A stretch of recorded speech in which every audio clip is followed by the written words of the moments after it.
Bismillahirrahmanirrahim. Alhamdulillahi rabbil alamin. Wa bihi nasta'inu ala umurid dunya waddin. Assalatu wassalamu ala asyrafil anbiya'i wal mursalin sayyidina wa habibina wa syafi'ina wa qurrati a'yunina nabina Muhammadin sallallahu alaihi wasallam wa ala alihi wa azwajihi wa dzurriyyatihi wa qarabatihi wa ahli baitihi wa ashabihi wa atba'ihi wa ikhwanihi minal anbiya wal mursalin wa syuhada as-salihin wal malaikatil muqarrabin wa ila jami'il ulama'il ladzina ballaghuna dinal islam thumma ila jami'il ulama'il amilin mukhlisina fid din wa ila jami'i awliya'illahi la khafun alaihim wa lahum yahzanun wa khusun ala ila sultan awliya Syekh Abdul Qadir Al-Jilani rahimahullahu ta'ala wa ila jami'i masyayikh siddiqina awalan wa akhiran wa sulihim wa furuhim bil khusus ila khadatu Syekh Haji Khalil bin Haji Nawi Sidogiri ila khadatu Syekh Haji Nur Hasan bin Haji Nasugiri wa ila khadatu Syekh Abdul Alim Abdul Nasugiri wa ila jami'il muslimin wal muslimat wal mu'minat al ahya minhum wal amwat min masyariqil ardi ila magharibiha fi barika bakharika min ummati Muhammad wa khususan ila al muallif hadzal kitab al Imam Ibnu Qayyim al Jauziyah rahimahullahu taala syai'ulillahi lana wa lahumul Fatihah. A'udzu billahi minasyaitonir rajim. Bismillahirrahmanirrahim. Alhamdulillahi rabbil alamin arrahmanir rahim maliki yaumiddin iyyaka na'budu wa iyyaka nasta'in ihdinas siratal mustaqim siratal ladzina an'amta 'alaihim ghairil maghdubi 'alaihim waladdallin amin. Qala rabbi shrah li sadri wa yassir li amri wahlul 'uqdatam min lisani yafqahu qawli. Amma ba'du.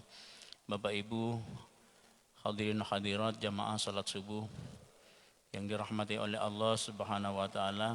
Alhamdulillah pagi hari ini kita oleh Allah sama-sama masih diberi kesempatan untuk mengikuti, menghadiri dan melaksanakan kewajiban kita, yaitu perintah salat subuh yang baru saja kita kerjakan. Dan alhamdulillah pagi hari ini juga Allah masih berkenan pada kita untuk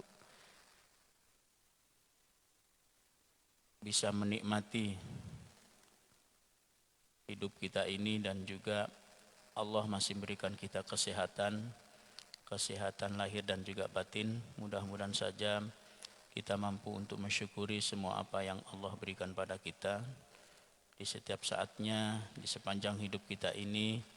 Dan semoga saja Allah masih memberikan kesempatan kita untuk menikmati hidup dan untuk mengabdi kepadanya, yaitu kita menjadi orang-orang yang ahli ibadah. Amin ya rabbal alamin. Bapak Ibu jamaah salat subuh yang dirahmati oleh Allah Subhanahu wa taala, seperti apa yang kami sampaikan di pertemuan di pekan yang kemarin, bahwa mulai hari ini, mulai pagi ini, subuh ini, kami akan membahas kitab Ar-Ruh, ya. Kitab Ar-Ruh yaitu kitab yang di dalamnya menerangkan tentang keadaan ruh, ya. Di dalamnya bercerita tentang takallama fihi an ahkamir ruh was sifatiha, berbicara tentang ruh dan sifat-sifatnya. Kita juga nanti mengetahui bedanya antara ruh dengan jiwa, ya.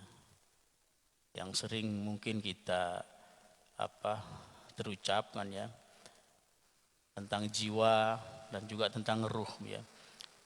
Di sini nanti dari kitab ini kita akan tahu antara bedanya ruh dengan jiwa, ya. Makanya orang-orang yang sudah bisa mengetahui jiwanya, yang sudah bisa mengetahui ruhnya sebenarnya, sekalipun dia belum berada di dalam kematian ataupun sebelum terpisahnya di dunia ini antara ruh dengan jasadnya itu, maka orang yang seperti itu nanti bisa untuk sedikit melepas, ya, antara jiwa dengan jasadnya, atau yang disebut nanti dengan, kalau kata orang Jawa itu, raga sukma, ya. Orang yang bisa membedakan antara jiwa dengan jasadnya, ya.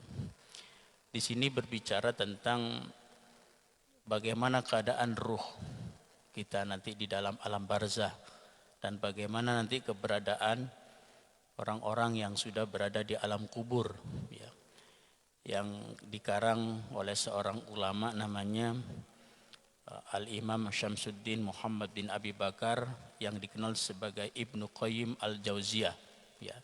Seorang ulama yang hidup di masa abad yang ke-7, ya. Beliau adalah seorang ulama yang sufi, ya, dan juga ulama yang terkenal ternama pada saat itu, ya. Mengarang kitab Ar-Ruh ini terinspirasi dari sebuah ayat di dalam Al-Quran. Kata Allah, yas'alunaka 'anir ruh qulir ruhu min amri rabbi wa ma utitu minal ilmi illa qalila. Kata Allah, Muhammad, mereka akan bertanya kepadamu tentang ruh, seperti apa sebenarnya ruh itu, ya. Qulir ruhu min amri rabbi, katakan bahwa ruh itu adalah urusan Tuhanmu. Jadi sampai saat ini sebenarnya hakikatnya sepandai, setinggi apapun gelarnya seseorang, baik mau doktor gelarnya ataupun mau profesor, dan secanggih apapun yang ia temukan alat di dalam kehidupan dunia ini, tidak ada sampai saat ini orang yang bisa untuk membikin ataupun mengkawekan ruh, ya. Semuanya organ tubuh yang ada di dalam diri manusia itu bisa untuk dibikin, kan, ya, ditiru, ya. Jantung bisa dicangkok, hati bisa dicangkok, tangan juga seperti itu, telinga juga, ya. Tapi kalau berurusan dengan ruh, satupun orang tidak akan bisa, apalagi ruh. Sedangkan untuk berurusan dengan darah saja sampai saat ini tidak ada orang yang sanggup, kan, ya. Kalau ada orang yang mungkin jantungnya bermasalah, bisa dicangkokkan jantung. Kalau ada orang yang mungkin livernya bermasalah, bisa juga diusahakan, ya. Tapi kalau sudah darahnya bermasalah, sampai saat ini tak ada satu negara yang bisa bikin darah. Bisanya hanya cuci darah, kan, ya. Darahnya dicuci, diperbaharui, dibuang virusnya, dibersihkan, ya. Ya, kenapa? Karena darah itu juga ada hubungannya dengan ruh, ya.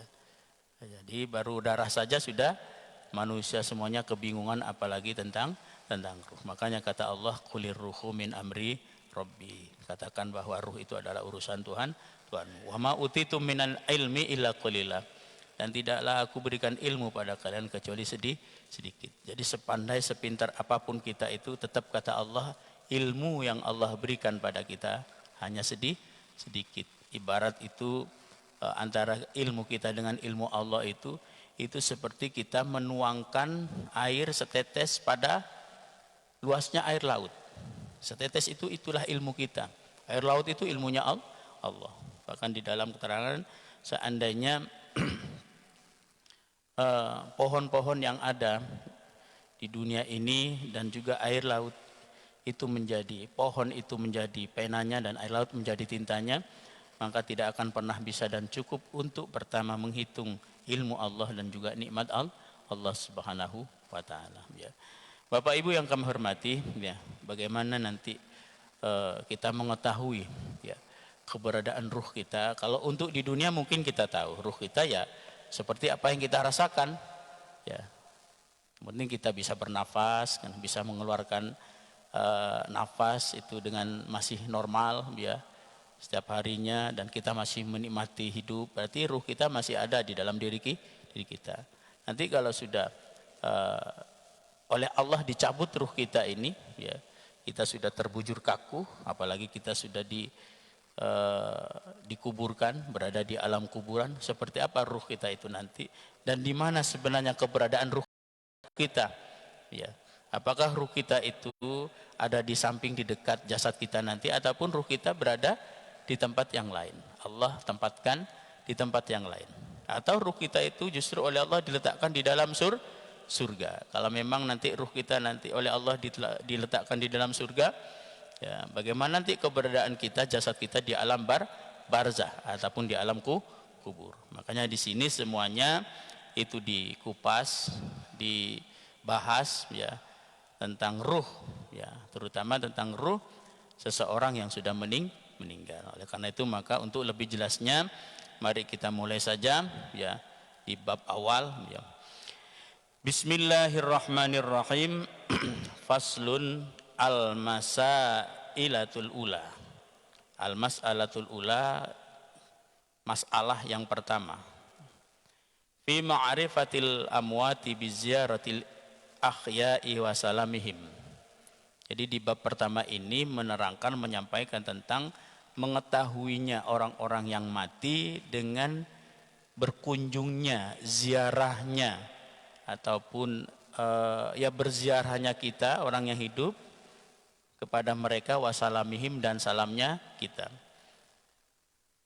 Jadi kita kalau berkunjung berziarah ke kuburan itu orang-orang yang sudah mati, orang-orang yang sudah berada dalam kubur itu tahu, ngerti. Ngertinya itu tidak hanya sebatas oh ada manusia, tidak. Tetapi juga ngertinya itu tahu tetangganya, keluarganya. Oh iya tetangga saya ternyata masih ingat dia berziarah. Kenapa? Karena nanti bahwa kehidupan mereka di dalam alam kubur itu sama dengan kehidupan kita di sini itu maksudnya, cuman beda alam. Mereka juga saling bertetangga, antara tetangga dengan tetangganya juga saling berkunjungan, ya saling untuk bersilaturahmi. Dan justru mereka itu paham, ngerti pada kehidupan orang-orang yang masih hidup, terutama pada keluarganya, bagi mungkin yang ayahnya ataupun kakeknya ataupun siapapun yang meninggal, dia tahu keberadaan tingkahnya orang-orang yang masih hidup. Makanya di bab awal di sini disampaikan bahwa fi ma'rifatil amwat, mengetahuinya orang-orang yang mati bi ziyaratil ahya, dengan ziarahnya, berkunjungnya ataupun datangnya kita ke kuburan, ke area pemakaman, wasalamihim dan uluk salamnya kita ya. Makanya juga kalau kita itu pergi ke kuburan itu ada aturannya, ada adabnya. Tidak boleh kita bertingkah sebebas apa yang kita inginkan ya. Dan juga dilarang kita itu duduk di atas nisan ataupun duduk di atas kuburan. Seandainya kuburan itu mungkin disemen kan ya, ataupun diperbaikilah kan ya, dirapikan, itu kita tidak boleh duduk di situ. Apalagi sampai ketika kita ikut memakamkan orang yang mati, kita justru malah sampai selfie, foto-foto di atasnya. Itu sebenarnya tidak baik, tidak boleh kan ya. Kenapa? Karena itu merupakan satu adab, tata krama yang kurang baik ya. Ketika kita itu berziarah ke makam ataupun ke kubur. Dulu ada sebuah cerita ya. Ada seorang sahabat, dia datang dari pepergian yang jauh, kemudian dia ingin istirahat untuk melanjutkan pulang, nyampe ke rumahnya itu karena masih jauh kan ya. Jadi dia istirahat di satu tempat dan mendirikan tenda, menginap di situ. Dia tidak tahu kalau tempat yang ia dirikan tenda untuk menginap di situ itu ternyata area pemakaman ya. Itu adalah kuburan-kuburan sebenarnya. Taunya itu ketika sudah malam, kemudian dia tertidur, tiba-tiba di tengah malam itu ada suara orang ngaji. Suara orang ngaji yang dibaca itu adalah surat Al-Muluk. Tabarakalladzi biyadil mulku wa huwa ala kulli syai'in qadir walladzi khalaqal mauta wal hayata liyabluwakum ayyukum ahsanu amala, sampai selesai. Didengerin sama sahabat itu, ini sebenarnya yang ngaji dari mana? Padahal dia tahu bahwa di sekitarnya itu tidak ada rumah, tidak ada pemukiman orang kan ya. Tapi tiba-tiba kok ada suara orang ngaji ya. Setelah didengerin terus ternyata suara itu datangnya dari tanah, dari dalam tanah ya. Dia kaget, ini kok ada suara dari dalam tanah datangnya. Ternyata setelah dia periksa tempat yang ia tempati untuk bersinggah bermalam sebentar sejenak untuk melangsungkan perjalanannya yang mungkin agak jauh, itu adalah area pemakaman. Ternyata kuburan di situ. Dia tidak tahu kalau di situ adalah area pemakaman. Akhirnya dia itu semalam suntuk, dia tidak bisa tidur. Dia teringat terus, ini sebenarnya ada apa? Kok Allah memperdengarkan pada saya ini ada di dalam kuburan itu ada satu kuburan yang dia di dalamnya justru ngaji surat Al-Muluk kan ya. Takut dia itu. Setelah pagi harinya, siang harinya dia bergegas pulang, kemudian langsung menuju ke rumah Rasulullah SAW. Ya, dan ini hadis sahih ya. Jadi setelah sampai ke Rasulullah, dia cerita akan kejadiannya yang dialami di malam hari itu kan ya. Kata Rasulullah, ya benar ya, bahwa memang surat Al-Muluk yang sering dibaca oleh seseorang setiap malamnya ya, ataupun bahkan dia menghafal, dia akan bisa untuk membebaskan dirinya dari azab kubur. Makanya dari itu kalau kita mendengar bahwa bacaan surat Al-Muluk yang kita baca secara istiqomah setiap malam itu bisa untuk menyelamatkan kita dari alam kubur. Jadi ketika kata Rasulullah malaikat datang Munkar Nakir untuk menanyakan pada seorang yang meninggal tadi itu, ataupun bahkan untuk menyiksa karena orang itu sudah divonis masuk neraka oleh Allah, akhirnya surat Al-Muluk datang untuk mencegah, jangan menyiksa orang ini, dia ini adalah kekasihku, dia adalah sahabatku, sehingga membuat Munkar Nakir itu tidak jadi untuk menyiksa ya. Jadi kata Rasulullah itu nanti bahwa surat Al-Muluk yang sering dibaca oleh seseorang di setiap malam, maka dia akan datang nanti, akan berwujud sosok seseorang yang dia akan menghalang-halangi malaikat Munkar Nakir yang akan menyiksa orang tadi itu yang meninggal. Pantas kejadian tadi itu seorang sahabat dia di saat tertidur di area pemakaman mendengar dari alam kubur ada suara orang yang mengaji surat Al-Muluk. Nah, makanya kata Rasulullah bahwa surat Al-Muluk yang dibaca seseorang setiap malam sebelum tidur, maka akan mampu dia untuk menyelamatkan dirinya dari azab kubur, dari siksaan kubur. Sehingga juga Siti Aisyah menyampaikan dalam hadisnya bahwa kebiasaan Rasulullah sebelum tidur itu membaca 2 surat. Pertama itu yang dibaca surat As-Sajadah, yang kedua surat Al-Muluk. Apa tujuannya? Untuk menyelamatkan, untuk memberikan contoh pada kita agar kita, kalau kita istiqomah membaca surat Al-Muluk ataupun surat As-Sajadah, maka insya Allah Allah akan menyelamatkan kita dari dari siksa kubur nantinya ya. Bapak Ibu yang kami hormati, jadi kata di sini bahwa qala Ibnu Abdul Barri, disampaikan oleh Ibnu Abdul Barri, tabata anin Nabi sallallahu alaihi wasallam, diriwayatkan disampaikan oleh Rasulullah sallallahu alaihi wasallam qala annahu qala, bahwa Rasulullah sallallahu alaihi wasallam bersabda, ma mim muslimin, tidaklah dari seorang muslim, yamurru ala qabri akhi, yang ia berjalan di atas kuburan saudaranya fid dunya, di dunia. Maksudnya saudara di dunia itu dia kenal. Ada seorang yang berjalan di atas kuburan, dia tahu bahwa kuburan yang dia dia jalan di atasnya itu adalah saudaranya ataupun tetangganya.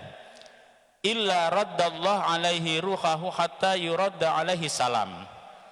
Jadi kata Rasulullah, tidaklah seorang muslim ketika dia melewati satu pemakaman, area kuburan ya, dan dia kenal pada orang yang tadi itu yang sudah meninggal, dan kemudian dia uluk salam.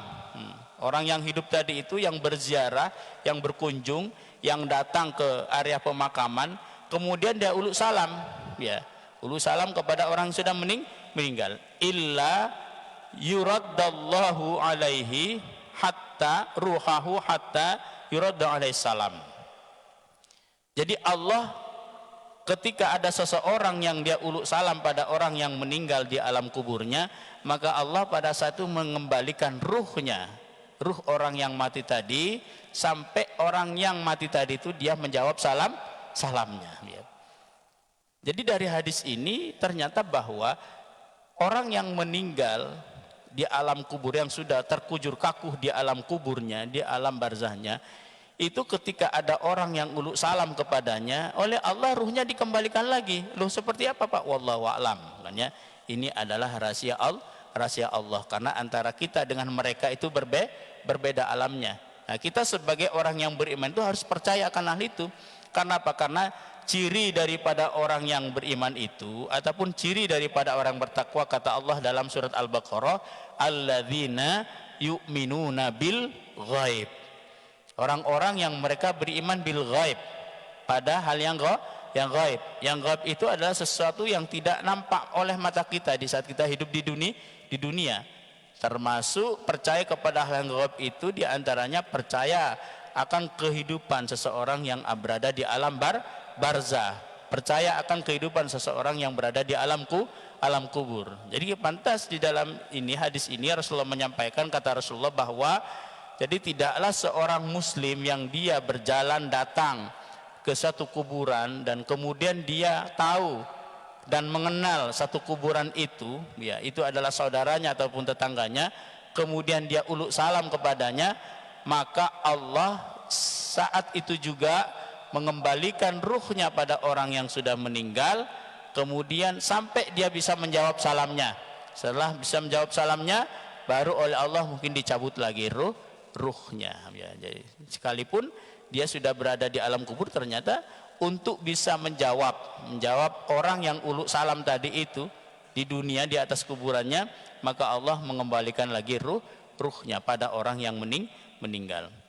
Wa fis sahihaini, dan di dalam hadis sahihaini anhu sallallahu alaihi wasallam min wujuhin mu'taddatin, bahwasanya Rasulullah SAW itu bersabda min wujuhin mu'taddatin, dari hal yang berbeda, ya.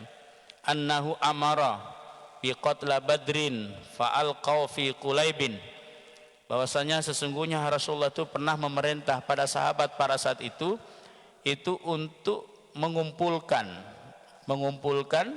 orang-orang kafir Quraisy yang meninggal di perang Badar. Jadi pada saat itu ketika perang Badar Kubro ini kan, ya, karena perang Badar Kubro itu perang Badar yang cukup besar kejadiannya, bahkan perang Badar Kubro itu satu perang Badar yang paling besar, ya, di antara perang-perang yang lain, ya. Itu di saat perang Badar terjadi itu, maka di situ banyak orang-orang kafir Quraisy yang meninggal, ya, menjadi korban peperangan pada saat itu.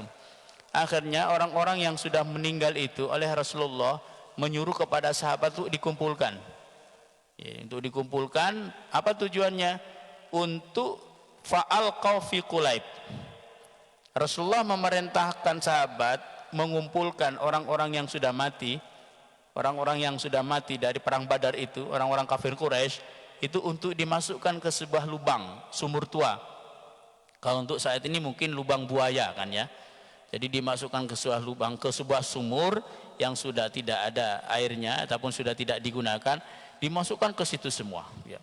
Setelah dimasukkan oleh para sahabat, ya, thumma ja'a hatta waqafa alaihim, kemudian Rasulullah itu datang mendekati padanya, ya, di sebuah sumur tadi itu yang dibuat untuk membuang ataupun melemparkan orang-orang kafir Quraisy yang meninggal, ya. Wa nadahum bi asmaihim, dan Rasulullah kemudian memanggil dengan nama-nama mereka satu persatu. Kata di sini ya fulan ibnu fulan, ya fulan ibnu fulan. Kalau seandainya menyebut namanya, si Otong, semuanya si si Ali, ini siapa disebutkan oleh Rasulullah, dipanggil satu-satu. Orang yang mati tadi itu yang sudah dimasukkan ke dalam sebuah lubang, ya. Apa kata Rasulullah ketika Rasulullah memanggil padanya itu? Hal wajadtum ma wa'adakum rabbukum haqqo, apakah kalian mendapati, menemukan, menjumpai apa yang sudah Allah janjikan kepada kalian? Yaitu tentang apa? Tentang janji Allah. Kata Allah, sesungguhnya orang-orang kafir itu annalahum jahannama, sesungguhnya orang kafir itu oleh Allah akan dimasukkan ke neraka jahannam. Jadi kata Rasulullah, ketika mereka orang-orang yang mati itu, orang-orang kafir Quraisy yang mati dalam perang Badar itu oleh sahabat sudah dimasukkan ke dalam sebuah lubang sumur tua. Akhirnya Rasulullah mendekat kepadanya itu, dan sambil Rasulullah memanggil satu persatu orang-orang yang sudah berada di dalam lubang itu, ya. Dengan panggilan kata Rasulullah, kalian semuanya merasakan enggak saat ini? Kalian tahu enggak saat ini? Merasakan enggak saat ini akan janji Allah yang Allah janjikan, yang saya sampaikan saat kalian hidup di dunia? Ya, karena di dalam Al-Quran seperti apa yang kami sampaikan tadi, bahwa Rasulullah berjanji pertama kepada orang-orang yang beriman dan beramal soleh annalahum jannatin tajri min tahtihal anhar. Allah akan memberikan balasan padanya itu surga. Ya. Dan begitu juga sesungguhnya orang-orang yang kafir, ingkar, kafir dan mendustakan ayat-ayat Allah, maka Allah juga akan mengancam pada mereka untuk disiksa. Kalian merasakan enggak saat ini, kata Rasulullah sallallahu alaihi wasallam, kepada mereka itu yang sudah mati, yang dilemparkan ke dalam sebuah sumur tua pada saat itu. Fa inni wajadtu ma wa'adani rabbi haqqan. Kalau saya mendapati, kata Rasulullah, saya merasakan akan janji Tuhanku, akan janji Allah, apa yang Allah janjikan kepadaku. Jadi Rasulullah itu menyampaikan kepadanya itu, kalian merasakan janji Allah, ya. Janji Allah kepada kalian orang-orang yang kafir, orang yang ingkar, orang-orang yang musyrik, akan ancaman-ancamannya, ya. Baik yang masih berada di dalam kematiannya, di alam barzahnya atau di alam kuburnya, maupun kelak nanti terutama di alam akhirat. Kalau saya merasakan, kata Allah, kata Rasulullah, saya di saat masih hidup ini merasakan akan janji Allah. Apa itu janji Allah bagi orang-orang yang dia masih hidup? Untuk orang yang beriman dan bertakwa kepadanya itu, wa may yattaqillah yaj'al lahu makhraja yarzuqhu min haitsu la yahtasib. Itu janji Allah. Kata Allah, orang yang bertakwa kepada Allah, maka dia di dunia saja oleh Allah akan sudah diberi banyak kebaikan. Dalam urusannya Allah mudahkan, dalam urusan rezekinya Allah cukupi. Ataupun di dalam ayat lain Allah mengatakan, kata Allah, orang yang beriman kepada Allah, baik laki-laki maupun perempuan, falanuhyiyannahu hayatan thayyibah, maka aku akan memberikan kehidupan padanya, kehidupan yang baik, seperti hanya yang Allah sampaikan dalam surat An-Nisa. Jadi kata Allah, orang yang beriman kepada Allah, baik laki-laki maupun perempuan, maka Allah akan memberikan kepadanya di dunia kehidupan yang baik. Agar kita mendapatkan kehidupan yang baik dalam hidup ini, maka satu syaratnya kita harus beriman kepada Allah, dan juga kita harus menjadi orang yang baik. Karena kata Allah dalam Al-Quran surat An-Nisa, bahwa orang yang dia beramal baik, beriman dan beramal baik, baik perempuan maupun laki-laki, maka Allah akan berikan kehidupan yang baik. Ya. Jadi maka Rasulullah menanyakan kepada mereka itu, apakah kalian, kata Rasulullah, itu merasakan apa yang Allah janjikan tentang ancaman-ancaman, ya, kepada orang-orang yang ingkar dan kafir kepada Allah Subhanahu wa taala. Faqala lahu Umar bin Khattab, ya Rasulullah, ma tukhatibu min aqwamin qad jayyafu. Sampai membuat Sayyidina Umar bin Khattab pada saat itu yang menemani Rasulullah itu terheran-heran kepada Rasulullah, ya. Sampai dia bertanya kepada Rasulullah, ya Rasulullah, bukankah orang itu sudah menjadi bangkai? Bukankah orang itu sudah meninggal? Kenapa engkau kok masih berbicara kepadanya? Dia kan tak mungkin mendengar, kata Sayyidina Umar. Pada satu ketika Rasulullah itu di saat orang-orang kafir Quraisy yang gugur di medan pertempuran perang Badar itu sudah dikumpulkan oleh semua sahabat, dimasukkan ke dalam satu tempat, satu lubang pada saat itu, sumur yang tua yang sudah tak terpakai. Akhirnya Rasulullah dia memanggil satu persatu dari orang itu, dan Rasulullah sambil menyampaikan, mengatakan kepadanya, kalian merasakan enggak, kata Rasulullah, apa yang Allah janjikan? Saya merasakan, sekalipun masih hidup di dunia. Sampai semua sahabat tuh heran kepada Rasulullah. Dan Sayyidina Umar itu memberanikan diri untuk bertanya kepadanya. Kata Sayyidina Umar dalam hadis ini, ya Rasulullah, bukankah itu sudah mati, sudah tak berdaya lagi, dia sudah menjadi bangkai? Kenapa engkau masih berbicara dengannya? Tentunya dia tidak akan bisa mendengar. Kemudian apa jawab Rasulullah SAW kepada Sayyidina Umar? Faqala walladzi ba'atsani bil haqqi ma antum bi asma'a lima aqulu minhum walakinnahum la yastati'una jawaban. Kata Rasulullah, hai Umar, demi zat yang telah mengutusku, yaitu Allah, demi zat yang telah mengutusku, kata Rasulullah sallallahu alaihi wasallam, bil haqqi, dengan benar, ma antum bi asma'a lima aqul, kamu memang tidak mendengar apa yang saya sampaikan kepada orang yang sudah meninggal, ya. Walakinnahum la yastati'una. Jadi kata Rasulullah bahwa demi zat yang telah mengutusku, yaitu Allah Subhanahu wa taala, ma antum bi asma'a lima aqulu minhum walakinnahum la yastati'una jawaban. Sungguh mereka itu orang yang sudah meninggal, orang yang sudah mati, itu sebenarnya mendengar apa yang aku sampaikan, cuman mereka tidak mampu untuk menjawab apa yang saya sampaikan. Dia sebenarnya mendengar, ya. Cuman kamu saja tak mendengar ucapannya mereka itu. Cuman kamu saja tidak mendengar apa yang mereka rintihkan, ya. Di dalam kematiannya, saya tahu, saya mendengar, karena Allah membuka pada ainul basirah saya, kata Rasulullah, untuk bisa mendengar rintihan-rintihan ucapan-ucapan orang yang sudah meninggal kalau itu disiksa oleh Allah Subhanahu wa taala. Kata Rasulullah, demi zat yang telah mengutusku, apa yang saya sampaikan kepada mereka itu, orang-orang yang mati tadi yang saya panggil, yang saya sampaikan kepadanya untuk bertanya apakah kalian itu merasakan apa yang Allah janjikan pada kalian, seperti halnya aku merasakan apa yang Allah janjikan kepadaku. Dia sebenarnya mendengar, kata Rasulullah, cuman dia tidak mampu untuk menjawabnya, untuk menyampaikannya. Dia tak mampu untuk mendengarkan kepada kamu, dia tidak mampu untuk mendengarkan kepada semua orang. Hanya saya yang oleh Allah itu diberi kemampuan untuk mendengar rintihannya orang-orang yang berada di alam barzahnya, berada di alam kuburnya. Jadi Bapak Ibu yang kami hormati, dari hadis ini bahwa memang orang-orang yang sudah meninggal di alam barzahnya, di alam kuburnya, jangankan dia sampai sudah dibenam, kan ya, dikubur, dikasih nisan, sedangkan masih berada di dalam, baru pertama kali dia meninggal, dia kita akan urus kifayahnya.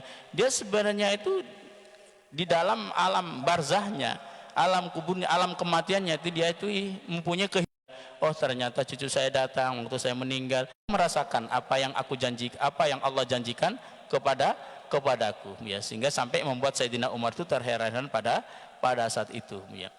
Kemudian kata di sini bahwa sahabat anhu sallallahu alaihi wasallam, disampaikan oleh Rasulullah sallallahu alaihi wasallam, annal mayyita, sesungguhnya mayit, yasma'u qara'ani alil masyi'ina, sesungguhnya orang yang sudah mati itu mendengar suaranya sandal, ya, orang-orang yang berjalan, idza insarafu anhu, ketika mereka sudah meninggalkan orang yang meninggal. Jadi kata Rasulullah, orang yang baru mati kemudian dia antarkan, kita antarkan ke kuburan dan kemudian kita menguburnya, ya.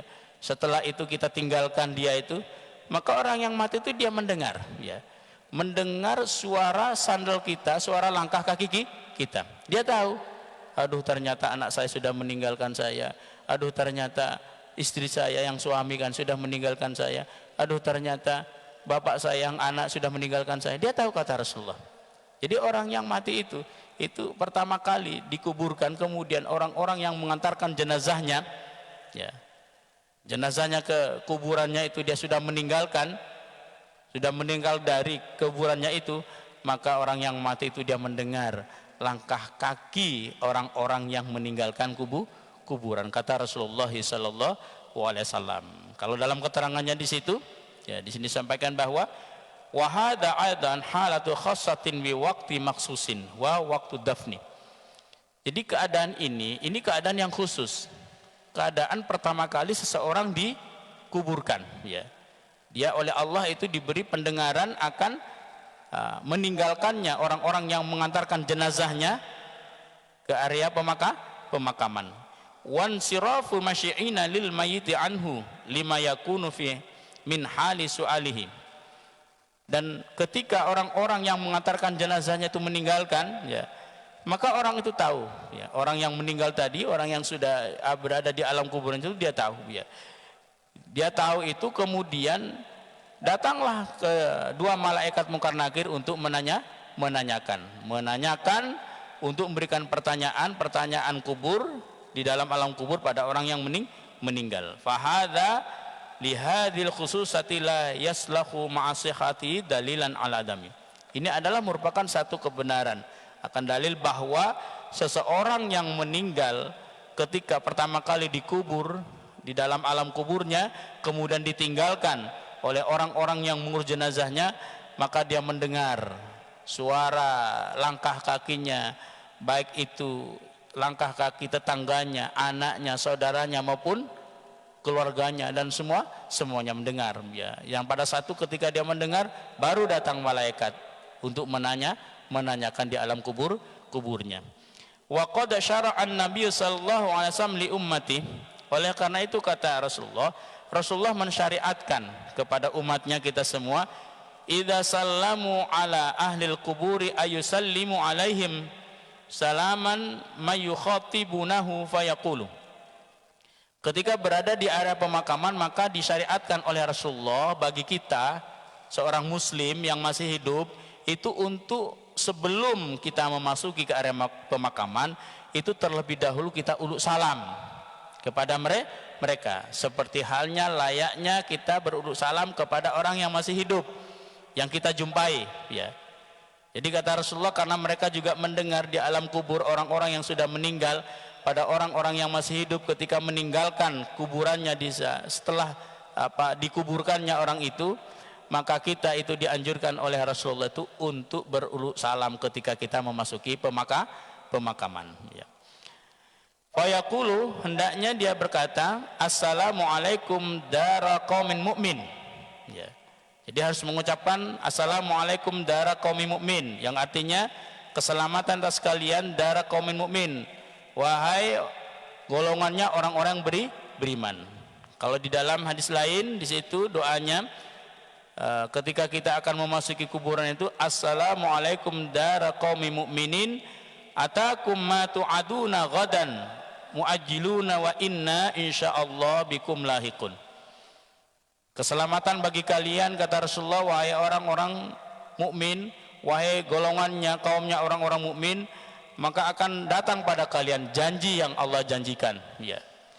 Kemudian dan juga harus mendoakan wa yarhamullahul mustaqdimina minna wal mustakhirin wa inna insyaallah bikum lahikun, dan semoga Allah merahmati kalian, baik yang muslim perempuan maupun yang laki-laki, baik orang-orang yang terdahulu maupun orang-orang yang baru dikuburkan. Inna insyaallah bikum lahikun, sesungguhnya aku insyaallah saya akan menyusul kalian.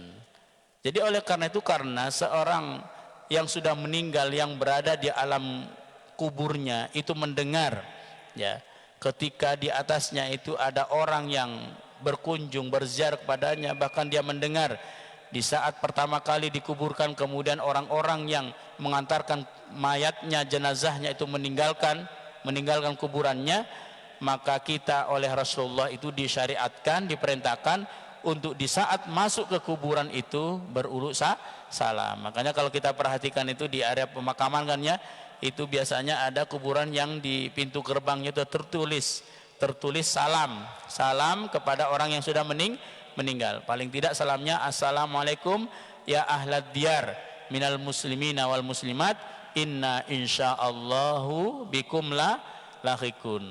Assalamualaikum, keselamatan bagi kalian ya ahlad diyar, wahai ahli diyar, ahli kubur, minal muslimin wal muslimat, baik itu dari orang muslim laki-laki dan perempuan, inna insyaallahu bikum lahikun, sesungguhnya saya akan menyusul kalian. Harus uluk salam seperti itu, karena itu adalah merupakan satu adab.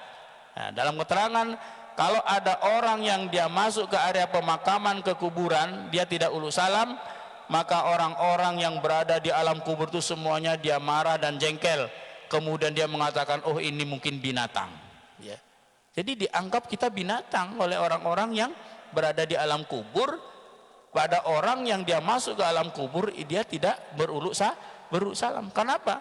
Karena uluk salam itu juga merupakan satu tata krama, bagian daripada adab kita ketika kita ingin masuk ke rumahnya orang yang masih hidup, ataupun bahkan kita ingin masuk ke pemakaman area kuburan orang yang di dalamnya sudah meninggal. Kata Rasulullah, uluk salamlah seperti halnya kalian beruluk salam pada orang yang masih hidup, pada orang yang meninggal. Sama saja kata Rasulullah, kita kalau ketemu orang yang masih hidup, kawan ataupun siapa di tengah jalan, kemudian kita uluk salam, itu merupakan satu bagian keharusan ataupun tata krama adab ya. Dan begitu juga ketika kita memasuki area pemakaman, maka kita juga disunatkan untuk beruluk salam pada orang yang sudah meninggal. Kenapa? Karena hakikatnya orang yang sudah meninggal itu mendengar akan doa kita, mendengar akan ucapan salam kita, dan juga mendengar akan langkah kaki kita yang masuk ke area pemakaman. Dan dia tahu sebenarnya siapa yang masuk ke area pemakaman ini, entah tetangganya atau ponakannya atau mungkin saudaranya atau mungkin ayahnya atau mungkin anaknya atau cucunya. Dia tahu, sekalipun mungkin secara zahir kita itu melihatnya alam kubur itu sudah tertutup dengan tanah. Kita mungkin tahu secara zahir, oh tak mungkin orang itu bisa melihat, kenapa? Tertutup dengan tanah. Tetapi oleh Allah justru dibuka alamnya itu sehingga sampai bisa melihat keberadaan orang yang hidup di dunia. Bahkan dalam keterangan lain itu, bahkan orang yang berada di alam kubur itu bisa mengetahui keberadaannya dia, keluarganya di dunia. Ketika keluarganya di dunia, ahli warisnya, dia bertingkah, berbuat hal-hal yang dilarang oleh Allah, maka orang yang berada di alam kubur dia bersedih dan menangis. Cuman dia mau teriak tidak mampu, tidak bisa. Di saat tahu keluarganya yang di dunia itu dia menjadi orang baik dan soleh, maka orang yang berada di alam kuburnya dia tersenyum dan senang. Jadi Bapak Ibu yang kami hormati, bahwa menurut dalam kitab ini Ar-Ruh, yang sumbernya semuanya dari hadis Rasulullah SAW, bahwa orang-orang yang sudah meninggal itu pun juga mempunyai kehidupan seperti kita, dan mereka juga merasakan apa yang kita perbuat sebagai ahli warisnya di dunia ini, akan kebaikannya akan dirasakan oleh orang yang berada di alam kubur. Dan juga begitu juga ketika kita melakukan perbuatan yang tidak baik, mereka juga akan merasakan. Oleh karena itu, maka tentunya kita sebagai orang yang masih oleh Allah diberi umur dan masih hidup di dunia ini, itu harus menyadari akan hal itu, bahwa kita nanti di alam barzah, dalam kubur itu akan mempunyai kehidupan seperti halnya kita di saat di dunia. Oleh karena itu, maka penting bagi kita itu untuk juga mengetahui keberadaan seseorang yang sudah meninggal di alam barzahnya, di alam kuburnya. Dan di dalam kitab ini akan membahas akan hal itu, sampai membahas apakah orang yang meninggal dahulu itu juga ditanyakan oleh Munkar Nakir, ataukah Munkar Nakir itu hanya menanyakan orang-orang yang meninggal saat ini. Artinya antara umat-umat terdahulu dengan umat Rasul itu berbeda. Kita tahu bahwa umat Rasulullah itu ada Munkar Nakir yang bertanya. Kalau dulu tidak ada. Umat-umat terdahulu tidak ada Munkar Nakir. Yang ditanyakan oleh Munkar Nakir itu adalah umat Rasulullah SAW. Kalau orang dulu gimana Pak? Oleh Allah langsung disiksa. Langsung disiksa di alam barzah. Jadi Munkar Nakir itu dia bertanya hanya kepada umat Rasulullah SAW. Dan di dalam kitab ini juga dibahas akan hal itu. Ini masih pemula, masih pengawal untuk mengetahui keberadaan seseorang yang berada di alam kubur. Mungkin ini saja yang dapat kami sampaikan untuk pengajian kitab Ar-Ruh pada pagi hari ini. Semoga oleh Allah kita diberi kekuatan iman dan juga kekuatan keistiqomahan di dalam hal apapun. Dan yang perlu kita yakini bahwa kita itu akan memasuki kehidupan setelah kehidupan dunia ini, yaitu kehidupan kematian. Di dalam kehidupan kematian itulah kita yang sangat membutuhkan banyak pertolongan, sangat membutuhkan banyak kebaikan.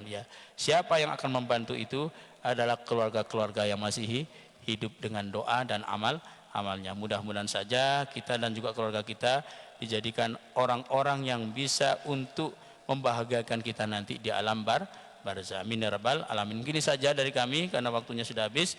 Sekian dulu dan terima kasih. Assalamualaikum warahmatullahi wabarakatuh.